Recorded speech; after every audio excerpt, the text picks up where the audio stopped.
ஐயா வணக்கம். வணக்கம் ஐயா. நீங்க என்ன விவசாயிங்க பண்றீங்க? ஐயா நான் G9 பச்சை வாழை விவசாயம் பண்ணிருக்கு. இன்னைக்கு ஏன் வாழைத்தாரை வெட்டிட்டு நான் தற்கொலை பண்ண போறேன்னு சொன்னீங்க?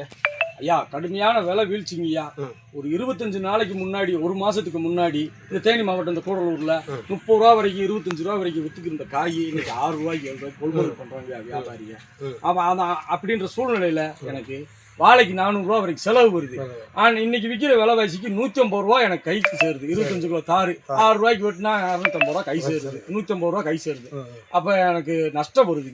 அதனாலதான் வாழைய ரொம்ப மன உளைச்சல் பார்க்கும்போது மரத்தை வெட்டி அதெல்லாம் வர வேணாம். இப்ப நீங்க மாவட்ட ஆட்சியாளருக்கு இந்த தகவல் சொல்லியிருக்கீங்களா? ஐயா ஒரு 2 வாரத்துக்கு முன்னாடி, ஒரு 15 நாளைக்கு முன்னாடி கொண்டு போய் தலைமையில கொடுத்தோங்க. அப்ப உரிய நடவடிக்கை எடுக்கிறேன் அப்படி இப்படின்னு சொல்லி அனுப்பிச்சு விட்டாங்க. சரின்னு சொல்லி இது வரைக்கும் நடவடிக்கை எடுத்திருக்காங்களா? கூப்பிட்டு பேசினாங்க ஐயா. வியாபாரிகளை ஒரு 5-6 வியாபாரிகளை கூப்பிட்டாங்க. ஒரு 30 விவசாயி போயிருந்தோம்.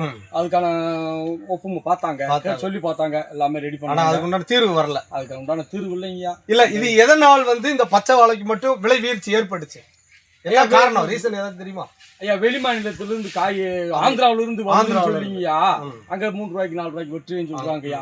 அப்படித்தான் கேள்விப்பட்டேன். அப்படித்தான் வருதுன்னு சொல்லி வியாபாரி சொல்றாங்கய்யா. அப்ப அங்க கிடைக்கிறதுனால இத விலை ஏற்றுமதி ஒரு ஏற்றத்தை கொடுக்காத விலைய ஒரு 6 ரூபாய்க்கு 7 ரூபாய்க்கு கொள்முதல் பண்ணி தான் வெட்டுவேன்னு சொல்லி பண்றாங்க, டிமாண்ட் பண்ணிட்டாங்க. ஆமாங்கய்யா. இப்ப ஆந்திராவுல வாழைக்கெல்லாம் அவங்க மானியம் தந்திருக்காங்க. அந்த மாதிரி தமிழக அரசு ஏதாச்சும் கொடுத்துருக்கா? இல்லைங்கய்யா, இது நாள் வரைக்கும் எங்களுக்கு இந்த வருஷத்துக்கான மானியம் எதுவுமே கிடைக்கலைங்கய்யா.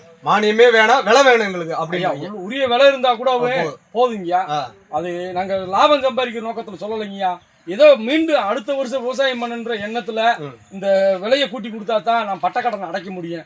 இப்படியே போச்சுன்னா மேலும் மேலும் கடன் வாங்கினேன், விவசாய ஆசையை விட்டுருங்க. இப்ப தமிழக அரசு இது நம்ம தமிழக முதல்வர் ஐயா இந்த இதை பார்த்து நம்மளுக்கு விலை ஏற்றி கொடுப்பாரு அப்படின்னு சொல்லிட்டு நம்ம நம்பிக்கைக்கு வேண்டிதான் நம்ம இன்னைக்கு இந்த பேட்டி கொடுத்துட்டு இருக்கோம் நம்ம. ஆனா தமிழக அரசுக்கு இதுக்கு உரிய நடவடிக்கை அவங்க கண்டிப்பா எடுப்பாங்க.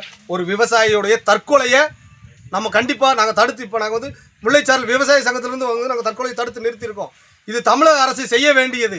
தமிழக அரசு இதை போர்க்கால அடிப்படையில் என்ன பண்ணணும், இந்த விவசாயி வாழை மரத்தை பூரா வெட்டி சாய்க்க இன்னைக்கு அவர் மனநிலை வந்துட்டாரு. ஒரு மரத்தை வெட்டுறப்ப நாங்கள் 2-3 மரத்தை வெட்டினாரு, ஒரு 3ஆவது மரத்தை வெட்டுறப்ப நாங்கள் தடுத்து நிப்பாட்டிட்டோம். ஆனால் இதே மாதிரி அவர் தற்கொலையை நாங்கள் அவர் கூட இருக்க முடியாது.